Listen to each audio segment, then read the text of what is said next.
ni kita berada dekat Sami Tidur. Ramai yang ingat Sami Buddha ni duduk dekat Thailand. Tapi di Kelantan ada juga dah.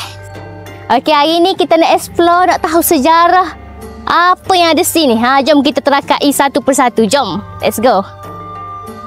Okey, di sinilah tempat penyimpanan abu mayat si mati penganut agama Buddha.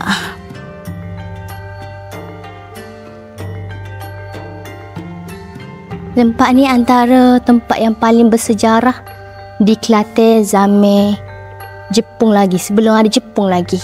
Ada dua tempat ni. Hebat ke?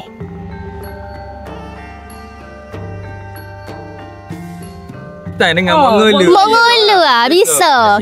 Kira Mok Ngulu ketua sini. Orang lama, orang kuat sini. Saya jaga Pak Kapung. Oh, Bukan terbaik. Kapung. Wakil kau lah. Wakil kau. Cina dengan Sia. Oh, Pak Kapung. Cina dengan Sie. Jadi Cina dengan Sie ni memang rapat lah orang kata dok.